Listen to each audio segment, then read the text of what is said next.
The coffee maker was a thing of beauty.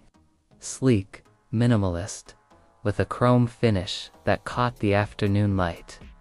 It promised to brew the kind of artisanal, bean-to-cup coffee his partner, David, had been dreaming of for months. Marcus had found it online, saw that it was in stock at a nearby branch of his company's retail chain, and had driven over on a whim. The vacation had been a godsend, a 2-week reprieve from the relentless demands of being the district manager. Today, he wasn't Marcus Sterling, the executive in charge of 37 stores. Today, he was just Marcus, a guy buying a gift. He'd walked into the store, a sprawling, well-lit space he knew like the back of his hand, and navigated to the small appliances section. A young employee, a new hire named Alex, with a friendly face and a nervous energy, had helped him. The transaction was smooth, the box was pristine, and Marcus felt a genuine, uncomplicated joy. This was the joy of being a regular person, a customer. It was a rare and precious feeling. For 2 days, the coffee maker sat on the kitchen counter, a silent monument to a future of perfectly brewed mornings. Then, on the 3rd morning, David followed the instructions precisely, loaded the beans, filled the water reservoir, and pressed the button. The machine hummed for a moment, let out a short, mechanical gasp, and then died. Nothing. No lights, no sounds, just a cold, silent refusal to perform its sole function. David tried again and again. It was broken. "It's okay, babe," Marcus said, putting a hand on David's shoulder. "I'll take it back. It's a brand new unit. It'll be a quick exchange, no fuss." He genuinely believed this. The store's return policy, which he had personally signed off on, was simple and customer-friendly. He'd crafted it himself to ensure situations like this were resolved with minimal friction. He grabbed the coffee maker, now a heavy, disappointing box, and the crisp receipt.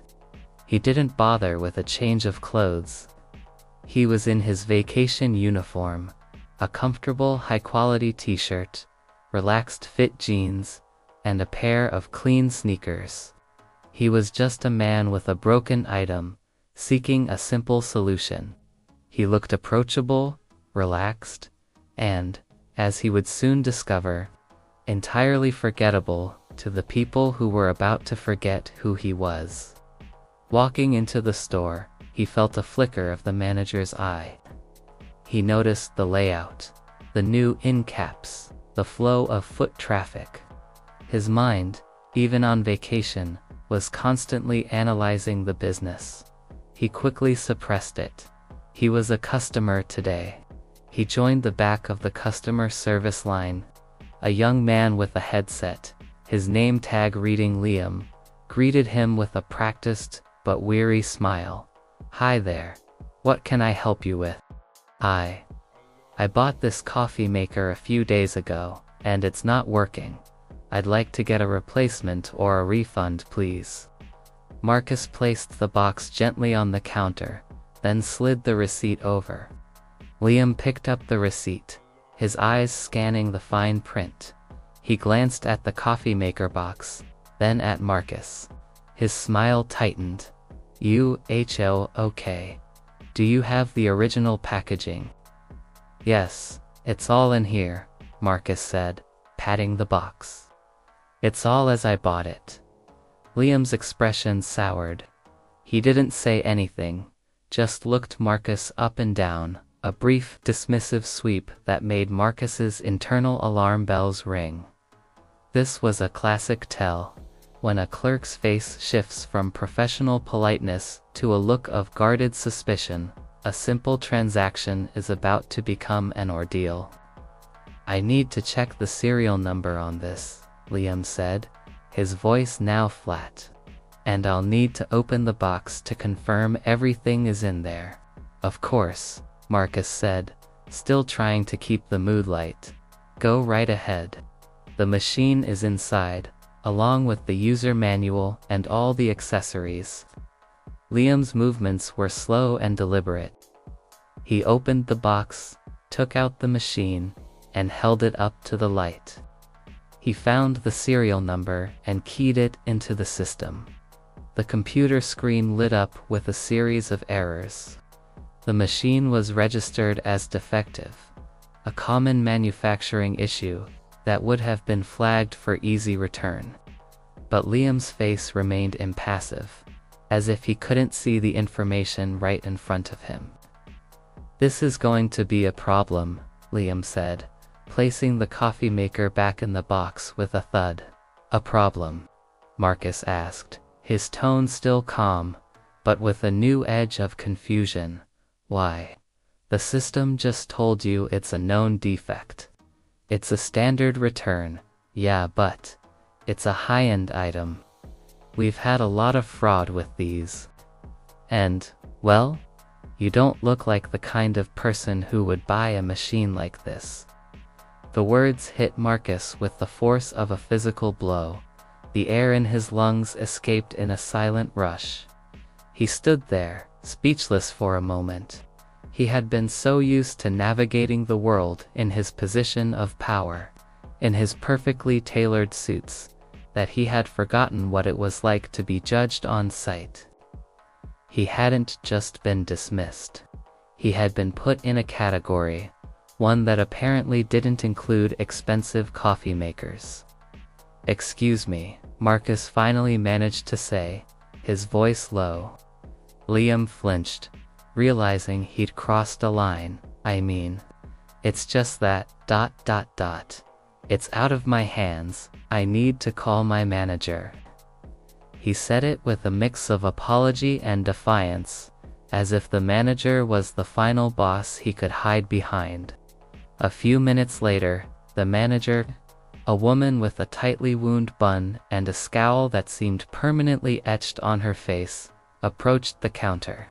Her name tag read Carol. She took one look at Marcus, then the box, and a look of cold finality settled on her features. "What's the issue here?" she snapped. Not at Marcus, but at Liam. "This customer wants to return this coffee maker," Liam stammered, his eyes darting between them. "It's defective, but I don't know." Carol took the receipt from Liam's hand. She squinted at the date, the item code, and then, with a flourish of condescension, at Marcus. "Sir, our policy is very clear. If an item is used and defective, you must go through the manufacturer for a warranty claim. We don't handle these kinds of returns in store." Marcus's calm facade began to crack. "That's not correct, Carol.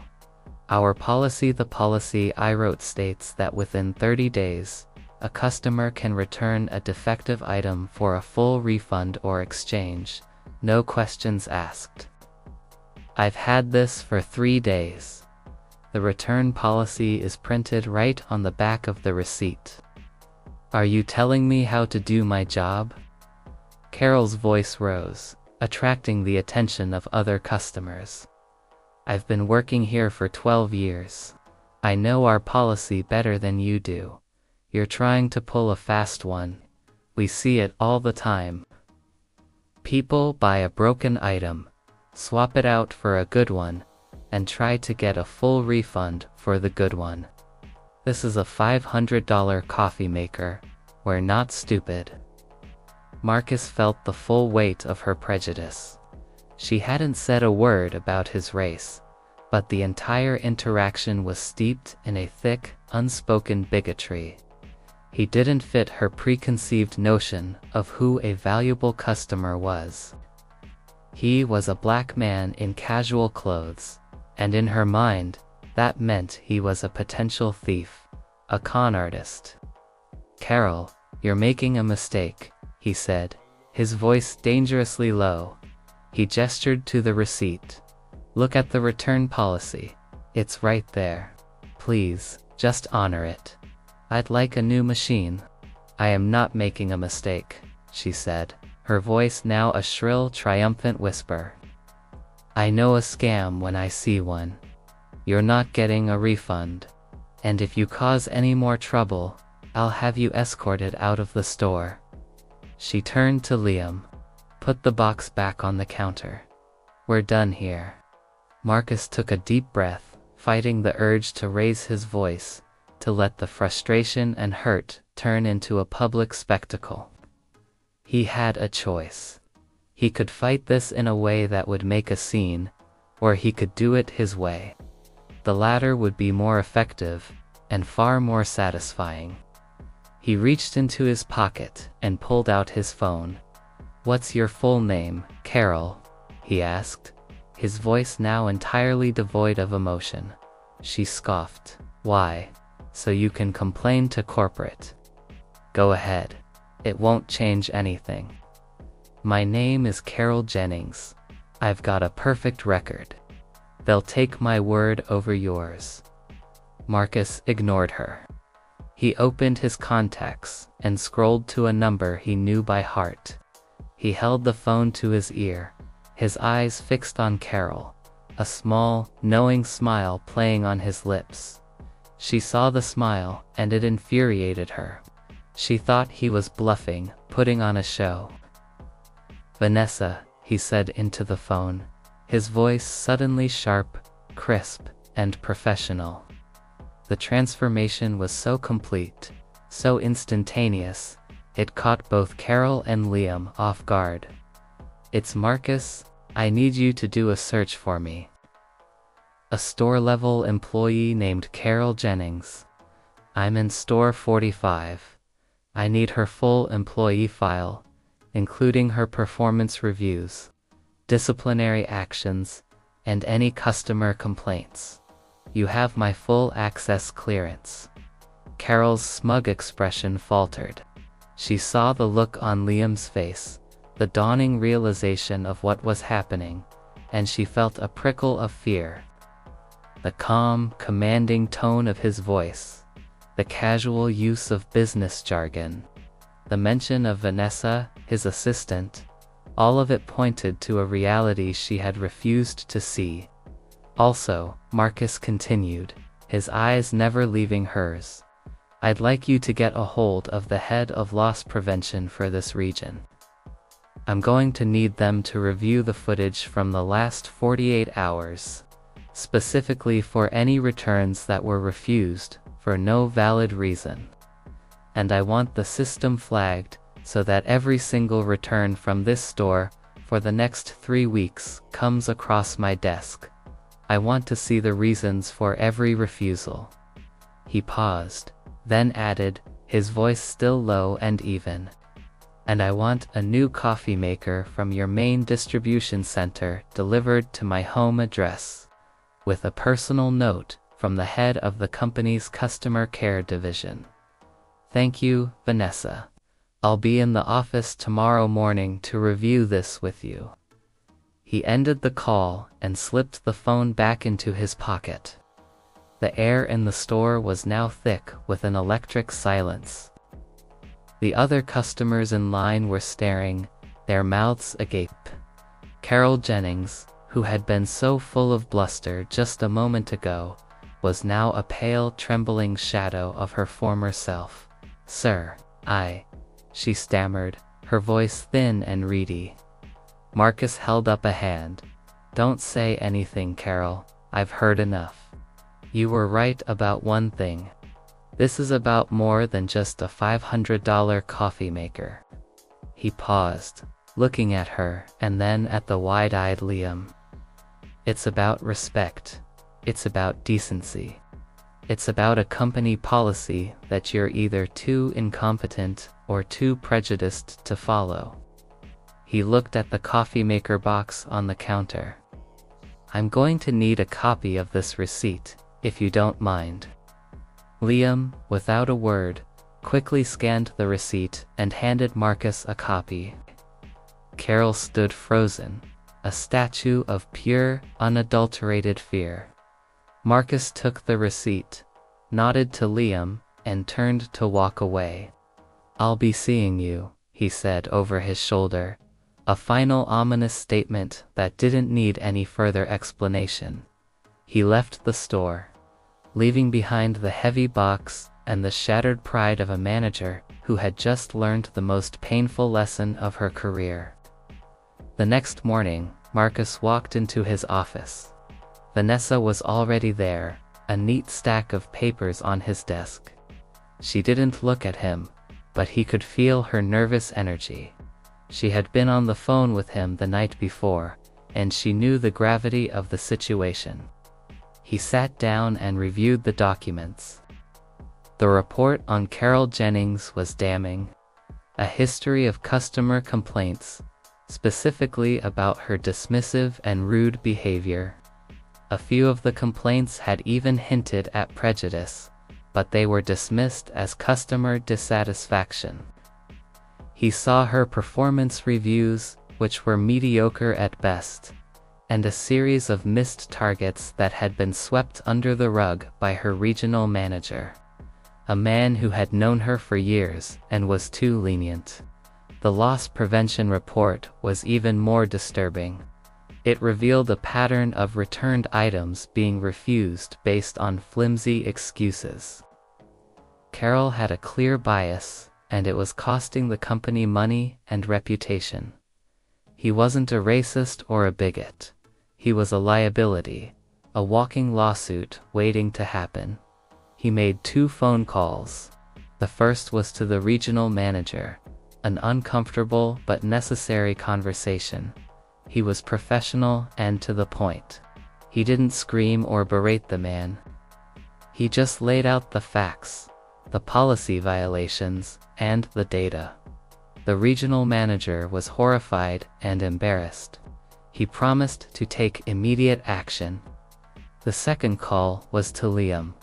He didn't want to make the young man feel guilty, but he needed to understand what had happened. "Liam," he said, his voice gentle. "This is Marcus Sterling, the district manager. I was the customer you helped yesterday." Liam's voice on the other end of the line was a nervous wreck. "Oh my God, sir. I'm so sorry. I should have." "No," Marcus interrupted. "Don't apologize. You did what you were trained to do. You called your manager. The failure here isn't yours. It's in the training and leadership you've been given." He paused. "I'm coming into the store today.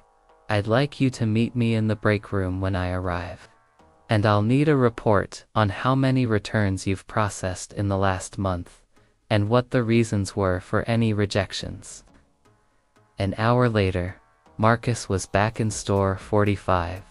But this time, he wasn't in jeans and a t-shirt. He was wearing a sharp, dark suit that fit him perfectly. He walked in, his head held high, a calm, authoritative presence. The store staff saw him, and a wave of silent shock and recognition swept through the floor. They all knew who he was. They had seen his picture in the company newsletter. They all knew what was about to happen. He went directly to the manager's office. Carol was inside, packing a box. She looked up at him, her eyes red, her face a mask of shame and fear. "Carol," he said, his voice flat. He didn't need to yell. The silence of the moment was more powerful than any shouting could ever be. "You're fired. Your behavior yesterday was unacceptable. It was a clear violation of company policy. It was a failure of leadership, and a profound disrespect for our customers and our values. The only reason I am here is to ensure that your dismissal is handled with the same respect that you failed to show me and countless other customers." She tried to protest, to beg, to explain, but he held up his hand. "Save it. The decision is final. You'll be escorted out by loss prevention. Your final paycheck and severance will be handled by HR." He turned to leave, then paused. I hope you learn a valuable lesson from this. I really do. He met Liam in the break room, a small, cluttered space with a flickering fluorescent light. Liam was sitting at a table, a nervous ball of energy. Marcus sat across from him. Liam, he said, I'm here to tell you that you're not in any trouble. In fact, you've handled a difficult situation with a surprising amount of grace. He held up the copy of the receipt. I want you to look at this. The system flagged this item as a known defect. I know that because I personally approved the alert. The data was there for you to see. What happened, I don't know, sir, Liam said, his voice shaking. Carol told me to ignore the alerts. She said they were glitches in the system and that the real policy was hers. Marcus nodded slowly. This was even worse than he had thought. I see. Well, that's not how we do business. Going forward, if you have a question about a return, you come directly to me. I'm starting an extensive review of all the return policies in the district, and I'll be in touch with you to make sure you have the right training. He leaned in. Do you want to be a store manager one day, Liam? Liam's eyes widened. Yes, sir, more than anything. Good, Marcus said, a genuine smile on his face. Then let's get you ready. That's what I'm here for. Not to scold, but to teach. A good leader doesn't just manage a team, he develops them. Over the next few months, Marcus instituted a series of sweeping changes. He held mandatory training sessions for all store managers and staff on company values, on the importance of customer service, and on unconscious bias. He made it clear that a person's appearance, race, or clothing had no bearing on their value as a customer. He spent time in stores, working the floor, helping customers, and talking to employees. He didn't want to be a feared leader, he wanted to be an effective one.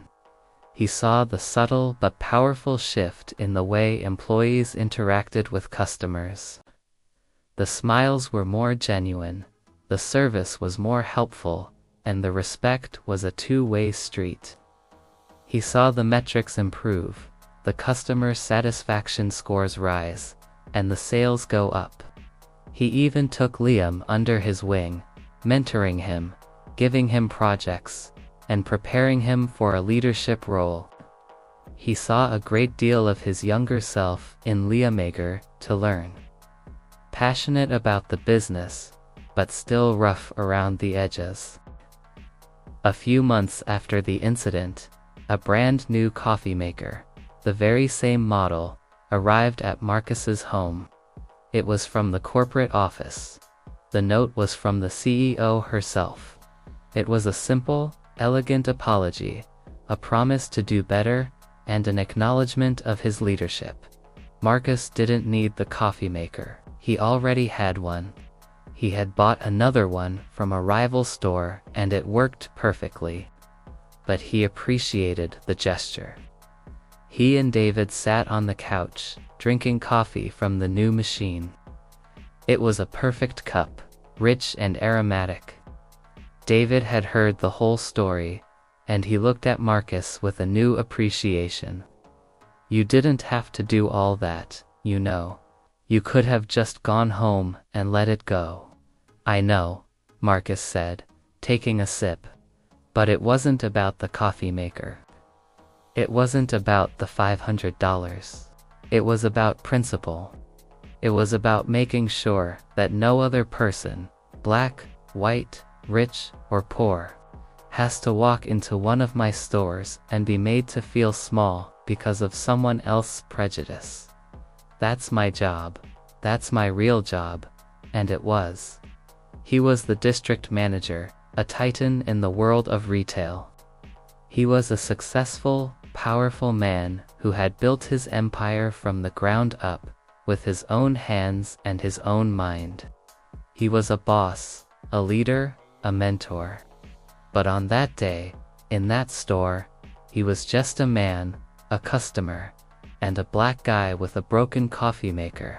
And it was a lesson that the store would never forget. He thought about the irony of it all. Carol, who had been so sure she knew everything, had been the one who was truly ignorant. She had a list of rules in her mind about who was what, about who was worthy and who was not. She had a checklist of stereotypes she used to navigate the world, and that checklist had failed her. It had cost her everything. He looked at David, a loving, supportive partner who had been his rock through it all. He thought about the young man Liam, so full of potential, who had been on the verge of being corrupted by a toxic work environment. He had intervened not just to get a coffee maker, but to save a soul. And to remind his employees that empathy and respect were not just company values, but the foundation of a successful business. The coffee machine, a simple appliance, was now a symbol of a battle fought and won, not with power or force, but with dignity and class. It was a symbol of a man who refused to be defined by someone else's narrow worldview. It was a reminder that true power wasn't in a title, but in the character you showed when someone tried to take your dignity away. The machine gurgled happily, its work done. The aroma of fresh coffee filled the air. Marcus smiled, a deep, genuine smile of satisfaction.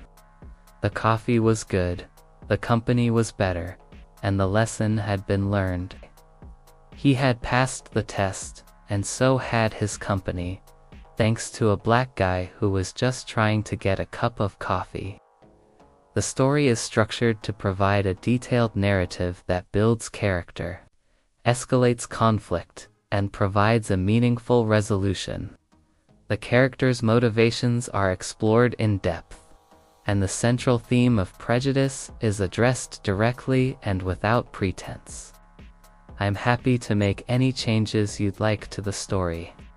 For example, we could go into more detail about Marcus's background, or we could add more scenes with his friends and family to make his character even more relatable.